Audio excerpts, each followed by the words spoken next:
Hello, this is Diesel from Sorrow's Furnace and Legion of the Rogue Dragon. Ballistas, what are they? What do you use them for? And how do you use them? Well, we're going to talk about that right now. A Ballista is a siege weapon in World vs. World.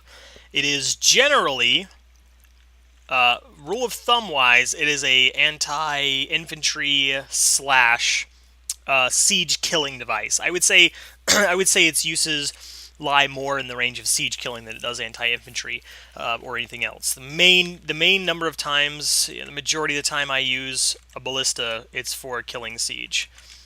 Oh my goodness, we might be interrupted. I think we're going to be interrupted. I think we're going to be interrupted here. They might just be passing through. Let's wait and find out. I will restart this if they head the other way. Oh, I don't need to. Okay. So, main use of a ballista is to kill siege. Come on, guy. Get out of here. You don't want none. He hit me with an immobilize just on his way by. I'm sorry. That was really disruptive. Let's talk about the ballista. Number one thing you need to know about the ballista is that you must have a target to use almost anything with a ballista. Thank you for holding that thing still for me. Here we go. So we can fire, and he's a bit out of range. We can fire these skills, but only when we have a target to fire them at. You can't, just like an arrow cart, for example, you could just fire that. You can fire an arrow cart all day. You don't have to have a target. You can fire it at whatever you want. Catapult, trebuchet, same thing. You can just fire it anywhere you want at anything you want without having a target. Ballista, you must have a target for 3 of the 4 skills. And we're going to go over those right now. So, skill number 1 is just a direct damage skill. All ballista shots, by the way, except, I believe, Shattering Bolt, because, yes, it does splinter on contact, all ballista shots pierce. So if you have 10 people lined up, for example, single file, pardon me, and you fire a ballista shot, number 1 or number 3, it will pierce through all those 10 people and do the same amount of damage. You know, it's base damage, for example, to all of those people, you know, at the same time. So it's going to pierce through all of its targets. That's the number 1 and the number 3. Number 1, just basic damage, 2-second cooldown, very, very short. The thing is, the bolts do fire very slowly. If you're at far range, it is very easy to kite a ballista shot and not get hit by it at all. Number 2, explodes on contact and deals significant, I mean catastrophic damage. And the reason it deals so much damage is that it deals it to up to, I believe it's 50. No, number of targets, 10. My mistake. Most siege, the target limit is 50. Well, the thing is, with that shattering bolt, it will explode on contact and it will hit up to 10 people around it with tremendous damage, 3 stacks of bleeding for 15 seconds, which is quite a long amount of bleeding, quite a long duration, and 3 stacks of vulnerability. Very great skill for just disrupting a Zerg and pushing them away. Much better than the number 1 or the number 3. And speaking of the number 3 has a very long cooldown, 40 seconds, and that is because it is designed for firing on siege. It does catastrophic damage to siege. I mean, this skill will nearly one-shot an arrow cart, for example. I mean, it will do between, and I'm just trying to remember off the top of my head, it will do between 30 and 80% of a trebuchet's health in one shot. I mean, it is significant, catastrophic damage to siege. Again, one of the main, if not the main, use for a ballista, killing off siege.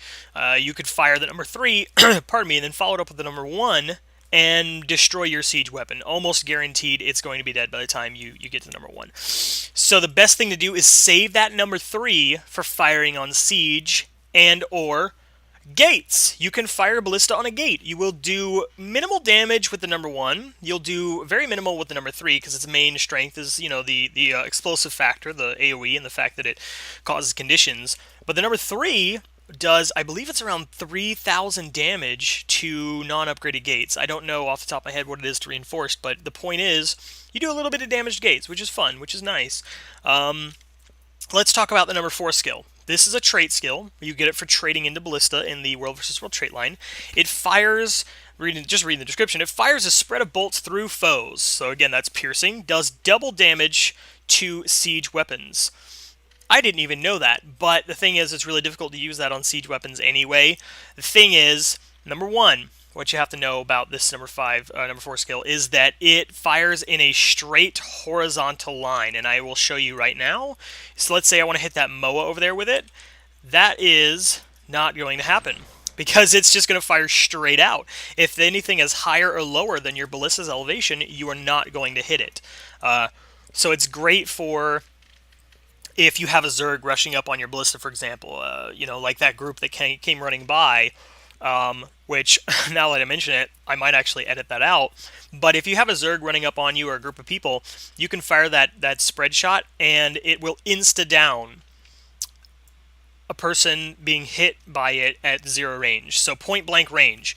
If I was firing the ballista at myself, for example, this close, or maybe just a little further back, maybe right about here, I will insta-down. It doesn't matter what your armor is, your profession, your health, it does not matter. Getting hit with all 5 of those shots will insta-down you. Unless you have something like Endure Pain on, or some other complete damage mitigating skill, some other skill that renders you invulnerable. Mist Form for Ellie comes to mind. Pardon me. Engineer, when you use that shrink form, you would not die because you can't be struck. So Mist Form, Shrink Form, Endure Pain. I know I'm forgetting some. I'm sorry if I forgot your profession, but other skills, you will not die. But that is the only way you will not die. If you get hit with this point blank, you're a dead man. So the number 2, let's try it out on this MOA. As you can see, it does really nice damage. But the bolts, you see, the bolts are really, really slow. Maybe if we can get lucky, I might be able to kite him to the other side and then get on this ballista and hit him with... Oh, are we going to get lucky? Oh, yeah! Hit him with that number 4. So, the other skills, the number 1, 2, and 3, they will change in elevation. If we were going to hit, let's say, an arrow cart on the top of that lion, I could easily do that. They can even fire nearly vertically straight up. That's a really good method of taking out siege very, very far above you. I could probably hit that cannon from here. I don't know if that lion might be blocking the line of sight obstacle. I could definitely hit that cannon. If it was an enemy cannon, which is it's a friendly right now, I could hit it with a number 2, which would explode and do damage to it. But what can you say about the ballista? I mean, that's kind of it, really. You gotta have a target, like I mentioned. You want to save that number 3 for siege weapons. Usually we only use it on siege. We very rarely use the ballista against people, just because, like I'm showing you here, the bolt fires so slow. I just got kited by a golden MOA. Okay, it's very, very slow. There is a trait line to speed that up, and we're gonna cover that. I'm gonna run inside so that I don't get jumped out here and ganked. But we're gonna cover the traits right now. Looking at the trait line for Ballista Mastery, we have, where is it at? Am I derping? There it is.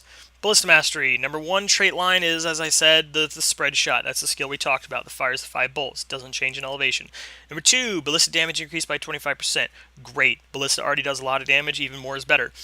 Number 3, fires faster bolts. That's the one I was talking about. The bolts will be much quicker and a little more difficult to kite, although you're still going to get kited a lot. Firing on people at range with a ballista, you're just going to miss a lot. That's just going to happen. Increases ballista range. That's always nice. Kill more siege from further away.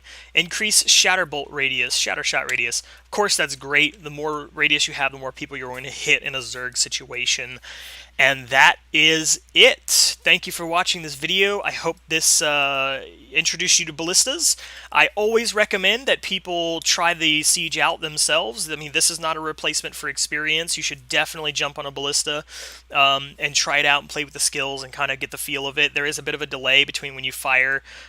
Sometimes the ballista will bug out, and it'll have a huge delay between when you hit your skill and when it actually fires. Small things that you will learn as you play with ballistas in the future. But as always, this video is intended for the extremely new person, and more specifically, this video is intended for my guild and its experience and its learning process. So, but if you're not in my guild and you found your way here, that's fine too. I just want to point out that these are my opinions, and they are intended for my guildies. They are my suggestions and requests as the commander of my guild. So if you don't agree with them, that's okay. That is all right. But thank you for watching, and I hope you learned something. See you in World vs. World.